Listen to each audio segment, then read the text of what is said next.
અને મનીષાના ઘરે આવી ગયા છીએ. જો મનીષા અહીં બેઠી છે અને મમ્મી છે અહીં વચ્ચે છે. એ આસ્થા એને તમે ઓળખો જ છો. ક્યાં જો કે ક્યાંય જગ્યા છે તો બેસી જાવ પછી કે હું ફોટો પાડવા જાઉં. ગુડ મોર્નિંગ, જય શ્રી કૃષ્ણ, જય જિનેન્દ્ર, જય માતાજી. કેમ છો બધા? મજામાં હશો? અને આ બે દિવસ પહેલા તો બહુ ઠંડી હતી, પણ આ 2 દિવસથી તો હાવ ઠંડી ઓછી થઈ ગઈ છે. અને અમે આજે થોડુંક મોડું થઈ ગયું બ્લોગ બનાવવામાં. મનીષાને એને જાવું છે એના કાકાના દીકરી છે ને એનું નક્કી થયું ને, કાકાની છોકરીનું કંકુ પગલા છે. એની નક્કી થયું, રૂપિયા પણ આપ્યું ને તો એના કંકુ પગલા છે, એટલે ત્યાં એને જવાનું છે. તો એ તૈયાર થઈને બે જાય છે અને પછી સાંજે ક્યાંક બહાર જવાનું છે. પછી અને બપોરે મનીષાના ઘરે એટલે પિયર દેખાડે. હા, બપોરે મનીષાના ઘરે જશે એટલે એના પિયરે. તો તમે બધા કહેતા હતા ને એનો પિયર ક્યાં છે, તો એ તમને બતાવશે ક્યાં છે. હા હા, એટલે આજે મનીષાનું હા જો પેલા તો ચાંદલો કર્યો છે અને પછી એક ઓલી કમેન્ટ હતી ને તો એ સારી લાગી મનીષાને રીતે ને અમને રીતે કે મનીષાને પ્રશ્ન પૂછીને બોલતી કરવાની એમ. મનીષાને બહુ ગમ્યું. હા, એટલે કે મનીષાને કે તમે પ્રશ્ન પૂછો ને એટલે ઓટોમેટિક કે બોલવા લાગશે. હા, અને બીજું કે એના ઘરે જવાનું છે તો હું તમને એ પણ બતાવીશ એનું ઘર ક્યાં છે. અને ઓલું કંકુ પગલા છે પણ ત્યાં હમણાં વિડીયો અત્યારે નહીં બનાવું કેમ કે હજી નવી જગ્યા હોય, નવા લોકો છે, હમણાં જ હજી નક્કી થયું છે. એટલે થોડા ટાઈમ રહીને આપણે પછી ધીમે ધીમે આપણે શું કહેવાય કે આમ આપણી સાથે હળી મળીને વ્યવસ્થિત થઈ જાય ને પછી આપણે ધીમે ધીમે. નતર એવું લાગે કે આ કેમ આવું કર્યું, એવું કઈ તો નવું લાગે કોઈને, એવું ન ગમે, કદાચ ગમે કે ખબર નથી, પણ ધીમે ધીમે આપણે એ રીતે કરીશું. બરોબર?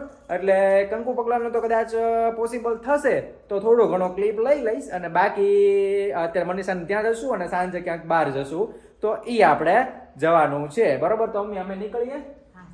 હા હા, તો હવે અમે નીકળીએ. જો મનીષા તૈયાર થઈને ક્યારની બેઠી છે. ચાલો મમ્મી અમે જઈ આવીએ. બરોબર?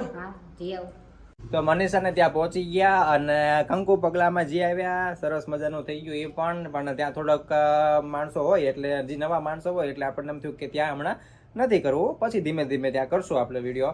અને મનીષાના ઘરે આવી ગયા છીએ. જો મનીષા અહીં બેઠી છે અને મમ્મી છે અહીં વચ્ચે છે. એ આસ્થા એને તમે ઓળખો જ છો. આ બે જે બાજુ બાજુ છે ને એ ટ્વિન્સ છે.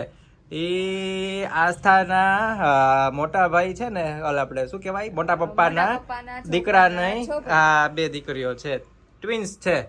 એ બેનું નામ હીર અને હસ્તી છે. હવે મને હજી સુધી ખબર નથી પડી કે કોનું હીર છે ને કોનું હસ્તી છે. કોનું છે? તો તમને કેવી રીતે ખબર? એટલે તમને તો ખબર પડે જ તે, પણ ભૂલાઈ ગયું. એ બેને ખબર પડે પણ આ આસ્થાને ખબર પડી જાય. આસ્થા તને કેવી રીતે ખબર પડે? અમને તો એ જ નથી ખબર પડતી હજી. અને જો આ મનીષાના મમ્મી છે એ તમે ઉત્તરાયણમાં જોયા જ હશે ને પપ્પા તે ઉત્તરાયણમાં સરસ મજાના પતંગ કાપતા. હવે આજુબાજુમાં કહેતા હતા હો ઓલા ભાઈ એ કે આ દાદા એ કે ઓલા પતંગ તમને ઓળખે છે એ કે ઓલા પતંગ કાપતા હતા. એ કે કોણ હતા? બહુ સારી કે પતંગ કાપતા હતા એમ. મજા આવી ગઈ બધાને. હવે હું તમને જો અહીંથી રસ્તો બતાવું. મનીષા આવતો અહીંયા જો બધા બેઠા છે અને આ મેઇન રસ્તો છે. બરોબર? અને આ અંદર ગલીનો રસ્તો છે. આ એમના પપ્પાની જ રિક્ષા છે, મનીષાના પપ્પાની જ રિક્ષા છે. એમાં તો બધા છોકરાઓ બેઠા. હા, આમ કરી દો, હાય કરી દો બધા. આ વિડીયોમાં આવી ગયા હો બધા.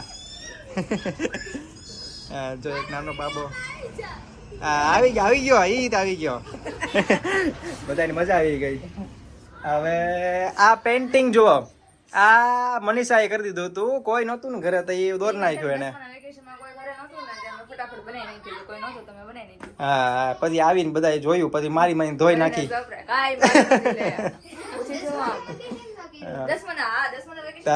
આસ્તા નાનો બાળક હતી ત્યારે.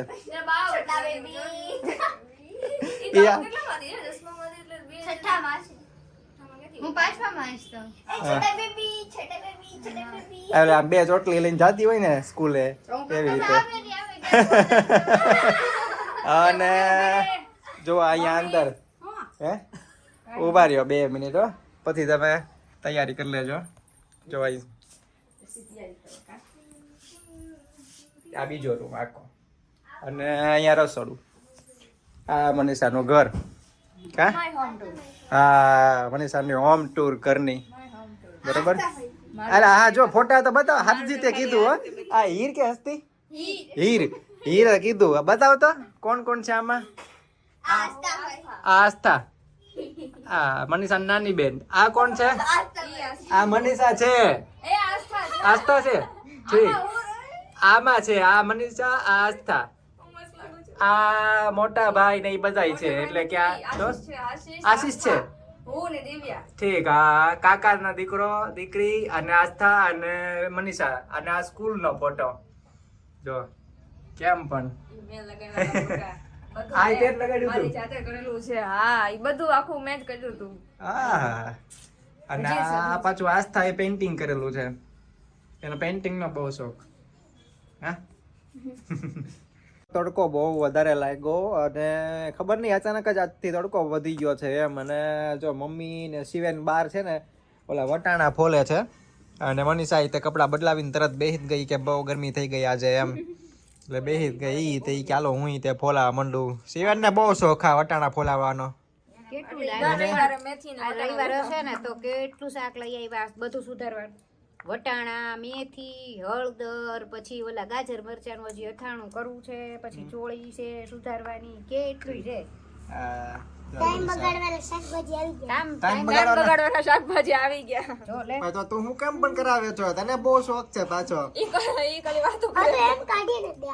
હે તને બહુ શોખ પાછો વટાણા કરવાનો એને નાય જીના જીના હોય ને ઈ ખાવા હાટે ફાટી નથી ગયું એવું કલર એવો થઈ ગયો છે જીના જીના હોય ને ઈ ખાઈ જાય છે હા ને ખાવા હાટું બેઠો છે વટાણા આજે આ નકરા જીણા છે ને એ હું રોજ ખાઈશ. એ હવે ભાઈ રોજ એટલા બધા નો ખવાય કાચા વટાણા રોજ એટલા હતા નહીં 5-5 6 રોજ. ખોટું ભૂલમાં 5-5 6 કરીને તું મુઠ્ઠા ભરી ભરીને ખાવા માંડે છો કાચા વટાણા બહુ નો ખવાય કાચા પેટમાં દુખશે શિવન તો બે વાર તો તોય ખબર છે ને જેવો બે વાર સાંજના 5:30 થઈ ગયા છે અને બહાર જવાની તૈયારી થઈ ગઈ છે બધા જો બહાર આવી ગયા છે તાળું મારી મારીને અને હવે ગમે ત્યાં ક્યાંક આટો મારી અને બહાર જમીન પછી પાછા આવી જવાનું છે એટલે જોઈએ હવે ક્યાં આટો મારવો કઈ જગ્યાએ જવું હવે એક જગ્યા વિચારી તો છે તમને ત્યાં જઈને બતાવું બરાબર પક્ષી છે ન્યા. હા પક્ષી છે ને ત્યાં એક એવું સાંભળ્યું કે શિયાળામાં અમુક પક્ષી છે ને એ બાર ગામથી ઉડી ઉડીને અહીંયા આવે છે એક અમાર તળાવ છે ને નાનું એવું તો એ જગ્યાએ હવે ત્યાં આટો મારીએ કેવા પક્ષી છે એ બધું ખબર પડે સાચું છે ખોટું છે કાશીબેન નાના પક્ષી હોય છે જોવા. જૂના કાબર ને એવા એવા ન હોય કાંઈક નવા પક્ષી છે ગુલાબી કલરના એવું કીધું હા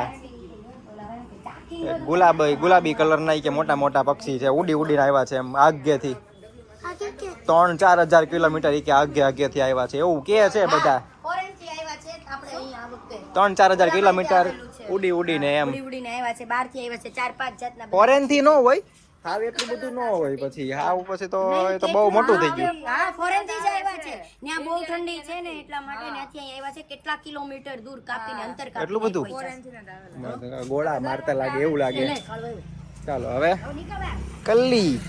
કલ્લી બોય તો પહોંચી ગયા અમે તળાવે અને તમને ઉપર જઈને બધું બતાવું એવું છે તળાવ માણસો તો છે થોડા ઘણા બરાબર બાકી આગળ જઈને વાત જોરદાર મસ્ત સનસેટ આવી ગયો છે ઉપરથી અને મનીષા મેં વિડીયો ચાલુ કર્યો ને તો મનીષા કે મારે ફોટો પાડવો છે એમ જો અહીંયા બેઠી ગયા છે હું ને મમ્મી હા સમજી ગયો હું અને પક્ષી તો બહુ આગા છે સામે છે હું થોડુંક ઝૂમ કરું તમને દેખાય તો અને ગુલાબી કલરના જ છે એકદમ બહુ આગા છે હવે જોજો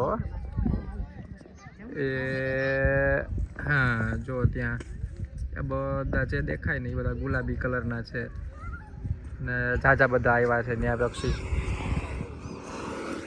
એકદમ આમ ગુલાબી છે બધા હવે તમને હું અહીંયા જે નજીક છે ને એ પક્ષી થોડાક દેખાડું અને ગલુડિયા છે અહીંયા ગલુડિયા જોરદાર ક્યાં હા જો કે ક્યાંય જગ્યા છે એ બેસી જાઉં પછી કે હું ફોટો પાડવા જાઉં આ ગલુડિયા છે જોરિયા અને અહીંયા પક્ષી છે આવું અમી પક્ષીનો વિડીયો લેતો આવું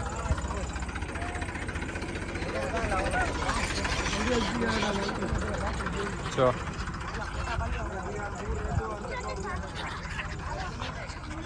કેમ પણ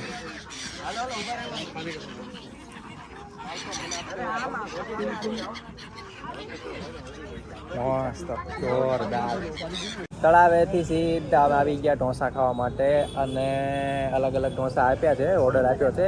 એક પિઝાનો ઢોસા, પછી એક ચીની રોલ, પછી કાંઈક ગોટાળો ઢોસા અને શિવેન માટે સુરતના બહુ ફેમસ છે કાંઈક ગોટાળા ઢોસા. અને શિવેન માટે ઓલો પેપર લઈ લીધો, એને પાછું આવું ભાવે ન ભાવે અલગ અલગ ચાખશે ખરી, પણ પેપર તો એ ખાતો થઈ ગયો છે અહીંયા જો, એટલે એને ચાલુ કરી દીધું પેપર. કેવો છે એમ? અને મમ્મી અહીંયા બેઠા છે, ઉર્વી અહીંયા છે. અને પહેલાં આ બધી સીટ આમથી આમ કરી ઘડીક વાર કે અહીંયા બેસી અહીં બેસી એવું કર્યું. પછી બેસી ગયા બધા. શિવેન અહીં બેસી ગયો, ઉર્વી પહેલાં અહીં બેઠી હતી, પછી પાછી ઉર્વી પાછી આવી, પછી પાછું કીધું બે ત્યાં બેસી જાય, પછી એ બેસી ગયા આમને આમ જેમ છે એમ, પછી ચાલુ રાખ્યું. એટલે સીટનું આમથી આમ કરવામાં છે ને. હવે સામે બેઠા હતા ને અહીંયા આવી ગયા. હવે પાછું ફરવી નાખ્યું. શિવેન ને ઉર્વી બે સામે આવી ગયા, મમ્મી અહીં બાજુમાં આવી ગયા અને હું મનીષા આ બાજુ. એટલે અમે આવી રીતના જે ખુરશી હતી ને આમ અંદર વ્યા જતો હતા ને ટેબલ આમ ઊંચું થઈ જતું હતું, એમાં હરખું થઈ ગયું. બસ મજા આવે હરખું. ચીનીનો રોલ આવી ગયો છે, એટલે ચીની રોલ બરાબર. આ ચીઝ ચીની રોલ એવું કંઈક કહીએ. પણ હવે મમ્મીને હમણાં ચખાડું, મમ્મી કેવો લાગે છે પછી કહેજે. બરાબર છે તો નહીં ખાવો લે તીખો એટલે થોડો ઘણો ટેસ્ટ તો આવે ને એવી રીતના. અને જો બીજો એક આવી ગયો પિઝા, આ પિઝા ઢોસા. હવે એ હમણાં મમ્મીને ચખાડું પછી કેવો આવે. આપું હવે આ મમ્મી મારા મોઢા ઉપર ઓલું ક્લિક કરી નાખ ને, ફોકસ ઓલું વિખાઈ જાય છે. થઈ ગયું આમ ક્લિયર આવી ગયું? હા, હમણાં ક્લિયર નહોતું આવતું એવું થતું હતું, હવે થઈ ગયું. હવે જોઈએ મમ્મીને બધું ચખાડું અલગ અલગ પિઝા ઢોસા, આ રોલ. હવે એક ડીશ મંગાવી પડશે, ડીશ મંગાવીને કહું પછી જોરદાર જો જામે. મનીષા પિઝા ઢોસો અડધો મૂકી દો કે હવે નહીં ખવાય કે,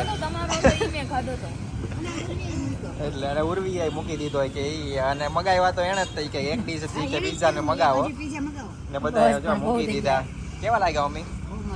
હે ને મજા આવી ગઈ. શિવેન તને કેવા લાગ્યા બધા અલગ અલગ પિઝા નો? આમ જોતો ખરી હે ને. મનીષાને તો ખબર જ છે અને મને ખબર છે.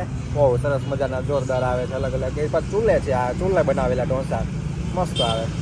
અલગ અલગ નવીન બધા ઢોસા ખાઈને મજા આવી ગઈ. અને મનીષાના ઘરે તમે જોયું એ તમે કેવું લાગ્યું મને કમેન્ટમાં કહેજો. અને બાકી જો મમ્મી આવી ગયા છે અહીંયા. બધા જો મોબાઈલ આમ જો, હા જોરદાર હો. પણ શિવેન થોડુંક ધીમું રાખો એ ભાઈ, સાંભળતોય નથી. ધીમું રાખો ધીમું. અને ચાલો બાકી ઢોસામાં મજા આવી મમ્મી? ચાલો બીજું શું હવે કહેશું? કાંઈ કહેશું? ચૂલા ઢોસા ખાવા આવો ચૂલા બધા ઢોસા. ભાવનગર હા રિંગ રોડ ઉપર છે ચૂલા ઢોસા, એ બહુ મસ્ત છે. હા.